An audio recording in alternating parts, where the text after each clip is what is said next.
El 25 de marzo de 1983, ETA asesina en la autopista de Bilbao-Beovia, cerca de Oyarzún, al cabo de la Policía Nacional, Ramón Ezequiel Martínez García.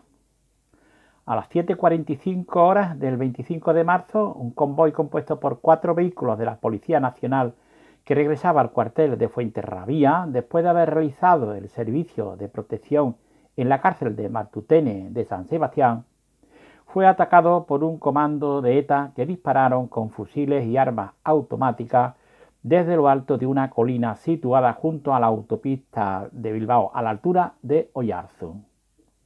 A consecuencia de los disparos resultaron heridos 5 policías nacionales, uno de los cuales, el cabo Ramón Ezequiel Martínez García, fallecería 3 horas después en el quirófano de la residencia sanitaria de San Sebastián.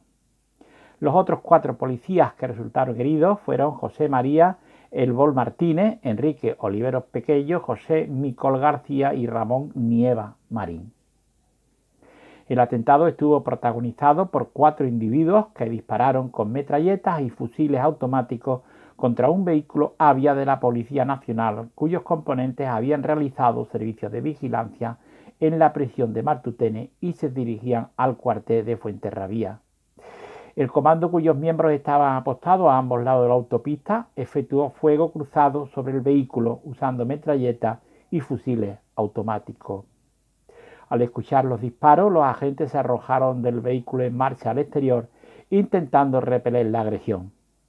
En ese momento, los autores del atentado se dieron a la fuga en una furgoneta de color naranja de matrícula navarra y en un Renault 7 color ocre matrícula de San Sebastián, sustraído horas antes a punta de pistola.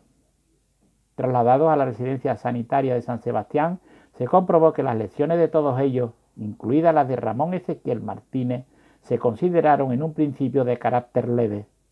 El comandante de la Policía Nacional en Guipúzcoa, Taulino Martínez, declaró a los medios informativos que durante su visita a la residencia sanitaria donde se encontraban los heridos, había podido saludar al policía que posteriormente fallecería mientras esperaba en la camilla la entrada al quirófano.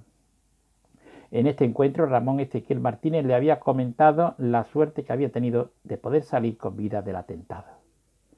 Sin embargo, cuando se procedía a extraerle el proyectil alojado en su costado izquierdo, sufrió una gran hemorragia que tuvo como consecuencia una parada cardiorrespiratoria. No pudo salir de ella a pesar de las maniobras de reanimación llevadas a cabo por los médicos. Los otros agentes fueron atendidos de diversas heridas y contusiones. Los 5 policías pertenecían a la 5ª Compañía de la Reserva de Murcia y habían llegado a Guipúzcoa el 4 de marzo de 1983, 3 semanas antes del atentado. Tenían proyectado volver a su destino aproximadamente el 4 de abril, tras cumplir con el mes de servicio rotatorio que las compañías de la Policía Nacional venían realizando en el País Vasco. El policía nacional Ramón Marín fue atendido de heridas contusas en ambas muñecas. José María El Bol Martínez de herida contusa por impacto y rebote de un proyectil. Enrique Oliveros Pequeño, herida de arma sin lesión vasculonerviosa ni ósea. José Micol García, herida por cuerpo extraño de 3 centímetros. Tanto José Micol como Ramón Marín no resultaron alcanzados por los disparos, sino que se lesionaron al golpearse en el momento de lanzarse al suelo. Tras producirse el atentado, Policía Nacional y Guardia Civil establecieron férreos controles y rastrearon las zonas inmediatas para localizar a los agresores. La capilla ardiente con los restos del cabo I quedó instalada en el Gobierno Civil de Guipúzcoa, donde se celebró una misa. Hasta ese momento el atentado no se lo había atribuido a ningún grupo u organización terrorista. El día 26 de marzo se celebró en la parroquia del Buen Pastor, en ambiente enrarecido y de gran crispación, el funeral por el alma de Ramón Ezequiel, sobre todo al conocer la policía la orden expresa de prohibición de entrar el féretro de Ramón en la iglesia del Buen Pastor, cubierto con la bandera nacional, dictada por el obispo de la diócesis de San Sebastián, José María Setién. A la ceremonia religiosa asistieron la viuda y otros familiares de la víctima, el ministro del Interior José Barrionuevo, consejero de Interior del Gobierno vasco Luis María Retolaza y otras autoridades civiles y militares, como el delegado del Gobierno en el País Vasco, Ramón Jáuregui, gobernadores civiles y militares, autoridades provinciales, alcalde de San Sebastián y el general inspector de la Policía Nacional, Félix Alcalá Galiano. Ayer en una profesión al servicio de España, de la paz y de la sociedad, hoy nada.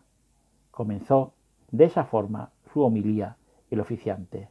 Seguidamente recordó los últimos acontecimientos ocurridos en Vascongada y el clima general de violencia, refiriéndose al secuestro del industrial Jesús Guibert.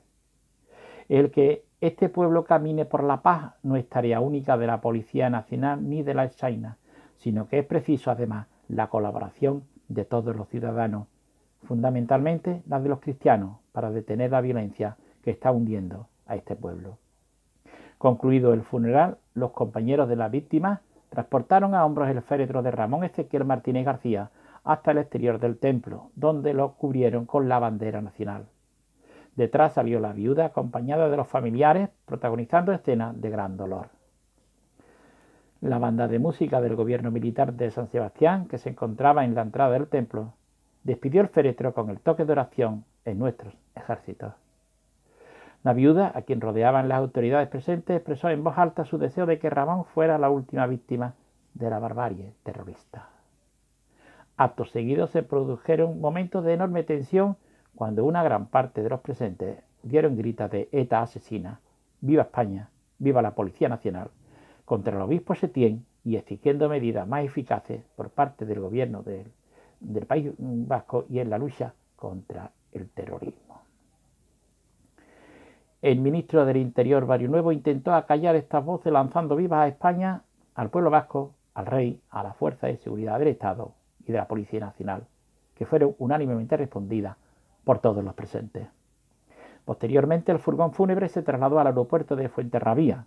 Allí, el féretro que acompañarían los familiares de la víctima sería trasladado a Ceuta, pueblo natal del cabo primero Ramón Martínez, donde quedaría instalada la capilla ardiente y recibirían cristiana sepultura.